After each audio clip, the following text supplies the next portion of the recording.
المؤمنین عائشہ صدیقہ رضی اللہ تعالیٰ عنہا امت کی سب سے بڑی عالمہ ہے کہ نہیں؟ امت کی سب سے بڑی عالمہ، ان سے بڑی عالمہ کوئی پیدا نہیں کی امت کے اندر، لیکن مسجد نبوی میں ان کے کتنے درس ہوئے؟ مسجد نبوی سے اٹیچ تھا کہ نہیں اٹیچ تھا؟ یہ مسجد نبوی کی دیوار ہے اور کنارے 1 2 3 4 9 بیویوں کے کمرے بنے ہوئے کنارے. بتائیے کوئی ٹریول نہیں کرنا، کوئی سفر نہیں کرنا، کوئی محرم غیر محرم کے ساتھ اختلاط کا کوئی ایشو نہیں ہے. کتنے پروگرام ہوئے ام المؤمنین کے. اللہ رب العالمین نے مردوں کے سوا کسی کو رسول نہیں بنایا، کسی خاتون کو نبی یا رسول نہیں بنایا. اللہ رب العالمین کا فرمان ہے وما ارسلنا من قبلک الا رجالا نوحی الیہم، کہ ہم نے آپ سے پہلے جتنے بھی انبیاء بھیجے وہ مردوں میں سے تھے، ان کے اوپر وحی کی گئی. لہذا داعیہ خاتون کا عمومی طور سے دعوت کے میدان میں آنا یا ٹیلی ویژن کی یا یوٹیوب کی زینت بننا یہ شرعی دلائل کے خلاف ہے، منہج سلف کے خلاف ہے، اس سے ان کو پرہیز کرنا چاہیے. آج بڑا مسئلہ یہ ہے، سیکھنا نہیں چاہتی ہماری بہنیں بیٹیاں، بہت فاسٹ طریقے سے سکھانے والیاں بننا چاہتی. جیسے مردوں میں فتنہ ہے کہ وہ سیکھ کر کے ہے نا طالب علم بننے سے پہلے، عالم بننے سے پہلے داعی اور پوری دنیا کو دعوت دینے اور سکھانے کا مشن اپنے ہاتھ میں لینا چاہتے. بالکل اس میں جتنا فاسٹ ان مردوں کا حال ہے اس سے کچھ کم نہیں ہے ہماری ماؤں کا. تیزی کے ساتھ ان کو سیکھنا گوارا نہیں ہے، سیکھنا نہیں چاہتی، پڑھنا نہیں چاہتی، اور تھوڑا بھی اگر ان کے پاس اگر کچھ بھی بیک گراؤنڈ ہلکا پھلکا بھی کسی کی تعلیم ہو گیا تو وہ جھٹ سے چاہتی ہے کہ کیا کریں، ان کا کوئی چینل ہو ہے نا اس پر وہ باتیں کریں، سمجھائیں، دعوت دیں، تعلیم کریں، نصیحت کریں، مسئلے بتائیں، اور کہیں نہ کہیں ان کا لیکچر ہونا چاہیے، ان کی تقریریں ہونی چاہیے. یہ سب سے خطرناک مسئلہ ہے. میں نے آپ سے ایک جملہ کہا ہے اسی کو یاد رکھنا، آپ بھی یاد رکھیں اور ہماری مائیں بہنیں بھی یاد رکھیں. تفصیلی گفتگو کسی اور موقع پر ہوگی کہ ماؤں کو، بہنوں کو، امت کی خواتین کو، بیٹیوں کو چاہیے کہ اپنا آئیڈیل کسے بنائیں؟ امہات المؤمنین کو بنائیں، ازواج مطہرات کو آئیڈیل بنائیں. سب سے بڑی ذمہ داری ہے تعلیم کی، علم حاصل کرنا. اللہ تعالیٰ فرمانا کتاب و سنت کا علم حاصل کرو، اپنے گھروں میں رہ کے کتاب و سنت کا علم حاصل کرو، یہ ذمہ داری ہے. اور علم حاصل کرنے کے بعد کیا کرنا ہے؟ علم حاصل کرنے کے بعد کیا کرنا ہے؟ بچوں کی تربیت کرو، اپنے آپ کو دیندار اور نیک بناؤ، بچوں کو نیک اور صالح بناؤ، صحیح ایمان، صحیح عقیدہ، صحیح منہج، صحیح سنت سکھاؤ، اچھے صحیح عبادات کی تعلیم دو، اچھے اخلاق، اچھے کردار، رہن سہن، زبان اور تمام چیزوں کی اصلاح کا کام کرو. آئیڈیل بناؤ، آئیڈیل بن کر کے ان بچوں کو کیا کرو؟ آئیڈیل بناؤ. یہ ذمہ داری ہے. آپ کے پاس جو علم حاصل ہو گیا ہے اس علم کو آپ کہاں استعمال کریں گی؟ اپنی ذات کے لیے استعمال کریں گی، اپنے گھر میں استعمال کریں گی، اپنے بال بچوں کے لیے استعمال کریں گی، اپنے گھر کی خواتین کے لیے استعمال کریں گی، اپنے ماتحتوں کے لیے استعمال کریں گی. جہاں آپ کہیں مجلسوں میں اٹھیں گی بیٹھیں گی، کوئی غلط چیز آپ دیکھیں گی تو آپ تنبیہ کریں گی، نصیحت کریں گی، آپ بھلائی کا حکم دیں گی، برائی سے روکیں گی، لیکن آپ اسٹیج نہیں سجائیں گی، آپ تقریر نہیں کریں گی، آپ مسجدوں کے اندر آ کر کے جلسے جلوس نہیں کریں گی. ام المؤمنین عائشہ صدیقہ رضی اللہ تعالیٰ عنہا امت کی سب سے بڑی عالمہ ہے کہ نہیں؟ امت کی سب سے بڑی عالمہ، ان سے بڑی عالمہ کوئی پیدا نہیں کی امت کے اندر. امام زادی کہتے ہیں اگر پوری امت کا علم اکٹھا کر دیا جائے ایک ساتھ میں اور عائشہ کا علم اکیلے ایک طرف کر دیا جائے تو اللہ کے نبی کی زوجہ ام المؤمنین عائشہ کا علم پوری امت کی خواتین کے علم پر بھاری ہو جائے. اتنی بڑی عالمہ فاضلہ. لیکن مسجد نبوی میں ان کے کتنے درس ہوئے؟ مسجد نبوی سے اٹیچ تھا کہ نہیں اٹیچ تھا؟ یہ مسجد نبوی کی دیوار ہے اور کنارے 1 2 3 4 9 بیویوں کے کمرے بنے ہوئے کنارے. بتائیے کوئی ٹریول نہیں کرنا، کوئی سفر نہیں کرنا، کوئی محرم غیر محرم کے ساتھ اختلاط کا کوئی ایشو نہیں ہے. کتنے پروگرام ہوئے ام المؤمنین کے. سب سے بڑی عالمہ فاضلہ ہے امت کی خواتین نہیں، مرد حضرات بڑے بڑے صحابہ ام المؤمنین عائشہ صدیقہ رضی اللہ تعالیٰ عنہا کے پاس آتے ہیں اور مسائل پوچھتے ہیں، ایسے ایشوز کے بارے میں پوچھتے ہیں جن میں ان کو کنفیوژن ہے، وہ سولوشن چاہتے ہیں. ام المؤمنین ہمارے درمیان اختلاف ہے، یہ ساتھی ایسا کہتے ہیں، ساتھی ایسا کہتے ہیں، آپ بتائیے کہ اس مسئلے میں صحیح موقف کیا ہے. ام المؤمنین بڑے بڑے صحابہ کے مسائل کا جواب دیتی. اور ہم نے اس سے پہلے بھی ذکر کیا تھا، امام زرکشی رحمۃ اللہ علیہ نے غالباً ایک کتاب لکھی ہے پوری، اس کتاب کے اندر ان مسائل کو جمع کیا ہے جن مسائل میں ام المؤمنین عائشہ نے بڑے بڑے صحابہ کی غلطیوں کو واضح کیا ہے. میرے بھائیوں استدراک کیا ہے، تعاقب کیا ہے صحابہ کرام، الاجابہ لما استدرکته عائشہ علی الصحابہ. یاد رکھیں اس کے باوجود ام المؤمنین عائشہ کا کوئی درس، کوئی خطاب، کوئی اجتماع کوئی کسی جلسے کو خطاب کرنا، پروگرام کرنا، درس دینا کہیں بھی ام المؤمنین کی زندگی میں ثابت نہیں. نہ عائشہ، نہ ام سلمہ، نہ میمونہ، نہ حضرت زینب، دوسری زینب، کوئی نہیں. میرے بھائیو آپ سوچیں کہ آخر ہمیں آئیڈیل کس کو بنانا ہے؟ ہماری آئیڈیل کون ہے؟ امہات المؤمنین آئیڈیل ہے کہ نہیں آئیڈیل؟ یا نساء النبی لستن کاحد من النساء ان اتقیتن فلا تخضعن بالقول. اللہ تبارک و تعالیٰ نے کیا فرمایا؟ اے نبی کی عورتوں تمہارا مقام الگ ہے، تم امت کی دوسری عورتوں کی طرح نہیں ہو، تم ان سے ہٹ کر کے ہو، تمہارا مقام الگ ہے. اگر واقعی تمہارے اندر تقویٰ ہے تمہیں چاہیے کہ تم کیا کرو؟ کبھی بھی بات چیت کرنے میں اپنی آواز میں لوچ پیدا مت کرو. میں عرض کرنا چاہتا ہوں کہ ہمیں چاہیے، ہماری ماؤں بہن کو، بیٹیوں کو چاہیے کہ اپنا آئیڈیل کسے بنائیں. ذمہ داری خواتین کی ذمہ داری کیا ہے؟ خواتین کا اسلام میں مقام کیا ہے اور ان کی ذمہ داری ہے؟ یہ عنوان تھا. مقام اور ذمہ داری میں ایک ہی بات، آپ کی ذمہ داری یہ ہے کہ آپ اپنا آئیڈیل امہات المؤمنین کو بنائیے. نبی کریم صلی اللہ علیہ وسلم کی زوجات کو، آپ کی بیٹیوں کو آئیڈیل بنائیے. ہر مسئلے میں، دین، ایمان، عقیدہ، عمل، تعلیم، تربیت، دعوت، تمام پہلوؤں پر بس اتنی سی درخواست ہے کہ بات بہت زیادہ ہو گیا. اللہ سے دعا کرتے ہیں کہ اللہ تبارک و تعالیٰ کہنے والے کو سب سے پہلے ان باتوں پر عمل کرنے کی کرانے کی توفیق عطا فرمائے. اور ہمارے جو ہمارے بھائی سن رہے ہیں, ہماری بہنیں سن رہی ہیں, اللہ عز و جل انہیں بہت زیادہ سنجیدہ ہو کر کے سوچنے کی توفیق عطا فرمائے. میری بات کو جذبات میں نہیں لینا, یہ آپ تو منع کرتے ہیں اور ہر جگہ آپ جو ہے نا وہ ہمیں حوصلہ دینے کے بجائے ہمارے حوصلے پست کرتے ہیں. آپ کے حوصلے پست نہیں کیے جا رہے ہیں, آپ کو ان سب سے زیادہ حوصلہ مند امت کی خواتین کی فہرست میں شامل کرنے کی کوشش کی جا رہی ہے. ان سے زیادہ عزت والا, مقام والا, شان و شوکت والا کوئی دنیا میں پیدا نہیں ہوا. انہیں آئینے میں آ کر کے دیکھو, آج اللہ تبارک و تعالیٰ آپ کو بھی بہت زیادہ عظمتوں سے, بلندیوں سے نواز دے گا.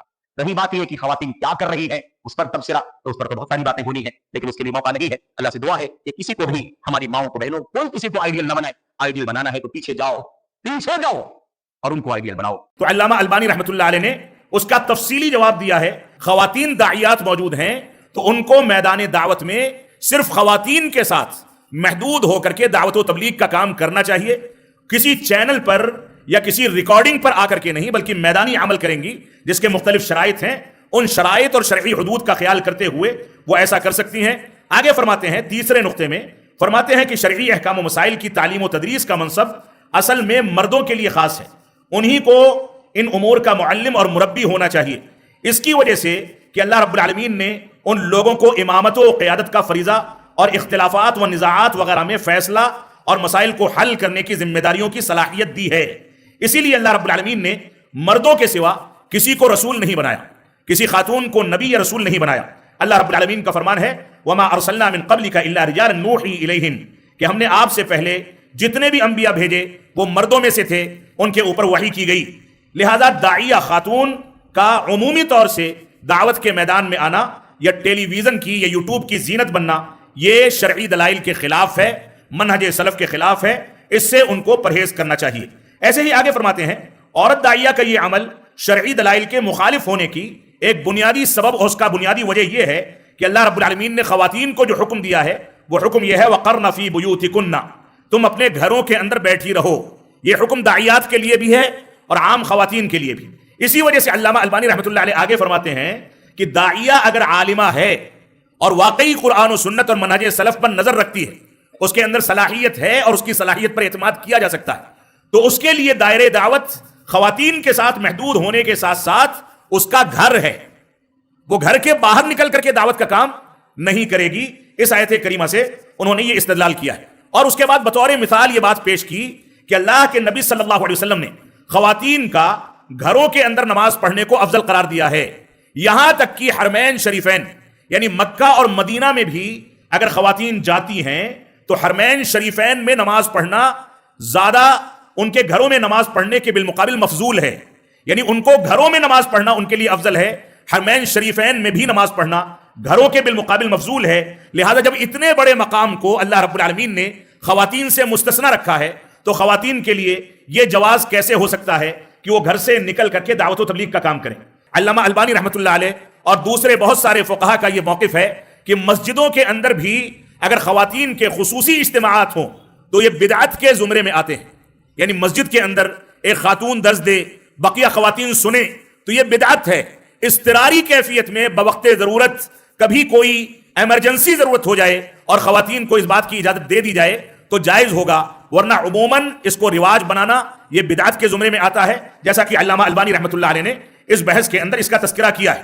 علامہ البانی رحمۃ اللہ علیہ نے اس پر وضاحت کے ساتھ گفتگو کرتے ہوئے عبداللہ بن عمر رضی اللہ عنہما کی روایت نقل کی ہے کہ تم اپنی عورتوں کو مسجد میں آنے سے نہ روکو, لیکن ان کے گھر ان کے لیے زیادہ بہتر ہیں. اس سلسلے میں علامہ شمس الحق عظیم آبادی رحمۃ اللہ علیہ کا ایک قول بھی علامہ البانی رحمۃ اللہ علیہ نے ذکر کیا ہے, جس میں وہ عون المعبود کے اندر ذکر کرتے ہیں کہ ان کی نمازیں ان کے گھروں میں زیادہ افضل اور زیادہ بہتر ہیں. عون المعبود کے اندر اس بات کا تذکرہ موجود ہے. تو عورتوں کو چاہیے, علامہ البانی فرماتے ہیں, کہ اس تعلیم نبوی کو اپنے سامنے رکھیں اور دوسری خواتین کو سکھانے سے پہلے خود اس پر عمل کر لیں کہ وہ دوسری خواتین کو دین سکھانے کے نام پر اجتماعات کرتی ہیں اور اجتماعات بدعت ہیں. جو خواتین کے خاص اجتماعات ہوں تو وہ ایک منکر کام کو انجام دے کر کے دین کی دعوت دینے کی ترغیب دے رہی ہیں, تو یہ کام کبھی بھی بابرکت نہیں ہو سکتا. علامہ البانی رحمۃ اللہ علیہ فرماتے ہیں خواتین کے اجتماعات یہ ہو سکتے ہیں لیکن ان کے گھروں میں ہوں گے, اور اگر اضطراری کیفیت میں کہیں باہر ہوتے ہیں تو بوقت ضرورت اس کی اجازت دی جا سکتی ہے, لیکن اصل یہ ہے کہ خواتین کے اجتماعات کو مرد علماء کے تحت اشراف ہونا چاہیے. مرد علماء اس میں درس دیں گے, وہی اس کی ذمہ داری اٹھائیں گے, اور خواتین پردے کے ساتھ ان سے سوال کریں گی اور وہ اس کا جواب دیں گے. اس کے بعد علامہ البانی رحمۃ اللہ علیہ نے اسکرین پر خواتین کے آنے کے مضرات کو تذکرہ کیا ہے کہ ٹیلی ویژن پر یا یوٹیوب چینل پر جب خواتین آتی ہیں تو سب سے پہلے وَقَرْنَ فِي بُيُوتِكُنَّ اس آیت کریمہ کی مخالفت ہوتی ہے, بلا وجہ کے وہ گھر سے نکلتی ہے, چاہے ویڈیوز کے ذریعے نکلے چاہے اپنی شخصیت کے ساتھ نکلے, لیکن بغیر کسی سبب کے, بغیر ضرورت کے وہ اپنے گھروں سے نکلتی ہے. دوسری بات یہ ہے کہ ٹی وی چینل یا میڈیا جو یہ پروگرام ہوتے ہیں اس میں اس کے اندر عورت کا نکل کر کے آنا, وہاں اس کی آواز کو ہزاروں اجنبی مردوں کے سامنے پیش کر دیا جاتا ہے جو فتنے کا باعث بنتا ہے, اور یہ چیز اس کے لیے حرام ہے, اس کی گنجائش اس کے لیے موجود نہیں ہے. اگرچہ اس مسئلے میں علامہ البانی فرماتے ہیں کہ اگرچہ اس مسئلے میں اختلاف ہے کہ عورت کی آواز کا پردہ ہے یا نہیں, لیکن کہتے ہیں کہ امت اسلامیہ کے تمام علماء کا اس بات پر اجماع اور اتفاق ہے کہ عورت کی آواز کا پردہ ہو یا نہ ہو, لیکن عورت جب اجنبی مرد سے گفتگو کرے گی تو اس کے لیے حدود کا تذکرہ کیا گیا ہے. اسی وجہ سے اللہ رب العالمین نے فرمایا فَلَا تَخْضَعْنَ بِالْقَوْلِ, تم اپنی آواز کے اندر نرمی مت پیدا کرو, جب اجنبی مرد سے بات کرو تو سختی کے ساتھ بات کرو تاکہ فَيَطْمَعَ الَّذِي فِي قَلْبِهِ مَرَضٌ, جس کے دل میں کوئی بیماری ہے وہ للچا نہ جائے. وَقُلْنَ قَوْلًا مَعْرُوفًا, اور صحیح طریقے سے یعنی شرعی حدود کے ساتھ تم گفتگو کیا کرو. ان خواتین کو تعلیم و تدریس کے اندر اہلیت مردوں کے بالمقابل بہت کمزور دی گئی ہے, اس وجہ سے بھی عام طریقے سے میدان دعوت میں ان کو نہیں آنا چاہیے.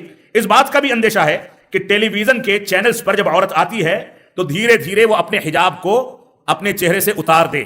اس کے مشاہدات ہم نے اسی ہندوستان کی سرزمین پر کیے ہیں, اور ابھی ایک طوفان کھڑا کیا گیا بمبئی میں.